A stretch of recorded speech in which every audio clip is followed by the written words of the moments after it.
بسم اللہ الرحمن الرحیم۔ السلام علیکم۔ ایک دن میں اور زاہد صاحب آفس کینٹین پر بیٹھے چائے پی رہے تھے کہ میں نے ان کے ہمہ وقت کے بجھے رویے کی وجہ پوچھی۔ وہ کہنے لگے مجھے آج مرے ہوئے 3 سال ہو گئے۔ میں نے نظر اٹھا کر ان کی آنکھوں میں دیکھا جہاں اس جملے کے ساتھ ہی دنیا بھر کی نکاہت اتر آئی تھی۔ پھر کہنے لگے میں ہمیشہ سے بدتمیز رہا ہوں، بچپن میں اسکول جاتے ہوئے ضد، کھانا کھاتے ہوئے نخرے، وہ نہیں یہ کھانا ہے، یہ نہیں وہ کھانا ہے۔ مجھے نہیں یاد کہ 5ویں کلاس تک میں نے اپنے ہاتھ سے نہایا، کھانا کھایا، کپڑے پہنے یا جوتوں کے تسمے بند کیے ہوں۔ باپ کا تو مجھے صرف نام ہی ملا، نہ کبھی اس کی صورت دیکھی اور نہ پیار۔ بھائی کا سہارا کیا ہوتا ہے اور بہن کی محبت کیا ہوتی ہے کچھ معلوم نہیں۔ پرائمری، مڈل اور پھر میٹرک تک یہی عادت رہی کہ رات کو سونے سے پہلے کتاب، کاپیاں، بستہ، غرض تمام چیزیں ادھر ادھر بکھری چھوڑ کر سو جاتا تھا، مگر صبح آنکھ کھلتے ہی دیکھتا کہ تمام چیزیں بہت سلیقے سے ہیں، بستے میں پڑی ہیں اور بستہ بڑی نفاست سے میز پر پڑا ہے۔ مجھے لاکھ بار کہا جاتا کہ دودھ پی کر سونا، مگر میں نہیں پیتا تھا۔ مگر جب صبح اٹھتا تو لبیں شیریں اور منہ کا ذائقہ بدلا ہوتا۔ پہل تو پتہ نہیں چلتا تھا، مگر آہستہ آہستہ پتہ چل گیا۔ رات کو نیند میں ہی دودھ پلا دیا جاتا ہے۔ رات کو کبھی آنکھ کھلتی تو دیکھتا کہ بارش ہو رہی ہے اور مجھ پر کمبل ڈال دیا گیا ہے کہ سردی نہ لگے۔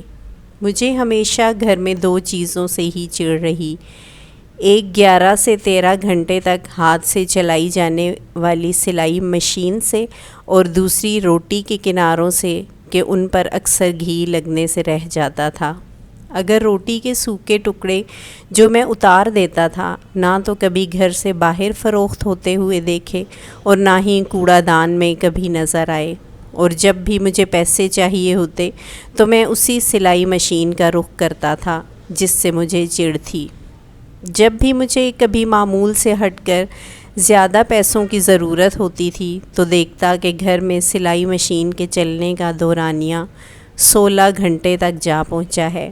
مجھے یاد ہے کہ کالج میں داخلے کے وقت مجھے 1500 روپے چاہیے تھے۔ میں نے گھر آ کر بتا دیا۔ اسی رات کو 2 بجے کے قریب میری آنکھ کھلی تو گھر کے برآمدے میں کچھ کھٹ پٹ ہوئی۔ محسوس ہوا، ذرا مزید غور کرنے پر یہ بھی محسوس ہوا کہ جیسے کوئی گھٹی گھٹی سسکیوں کے ساتھ رو رہا ہو۔ چپکے سے برآمدے میں جا کر دیکھا تو موٹے شیشے کا چشمہ لگائے میری ماں جانے کب سے مشین میں دھاگا ڈالنے کی مسلسل کوشش کر رہی تھی، اور ساتھ ساتھ آنسو بھی گر رہے تھے۔ میں نے پوچھا کیا کر رہی ہیں ماں؟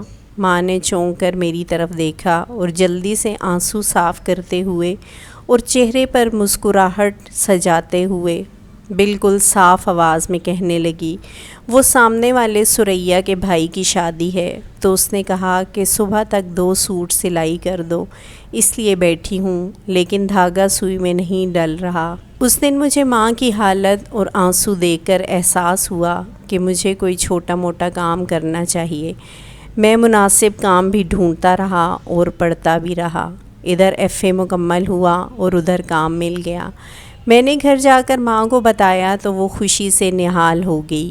فوری شکر پارے لا کر محلے میں بانٹے۔ ایک دن میں کام سے گھر آ کر لیٹ گیا، تھوڑی تھکاوٹ ہو رہی تھی، پاؤں چرپائی سے لٹکے ہوئے تھے تو سو گیا۔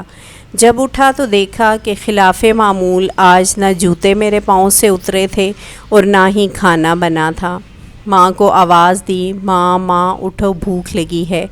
چیخ چیخ کر رویا، 1000 منتیں اور ترلے کیے، مگر شاید ماں اب کی بار اٹھنے کے لیے نہیں سوئی تھی۔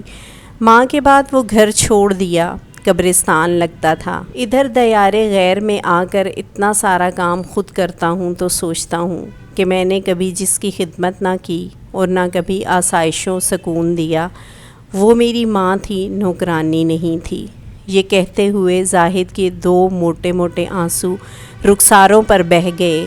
اللہ تعالیٰ جن کے والدین حیات ہیں سب کے والدین کو ایمان و صحت کے ساتھ خوش رکھے، اور جن کے والدین وفات پا گئے ہیں اللہ تعالیٰ ان کو صبر اور ان کے والدین کی مغفرت فرمائے، آمین ثم آمین۔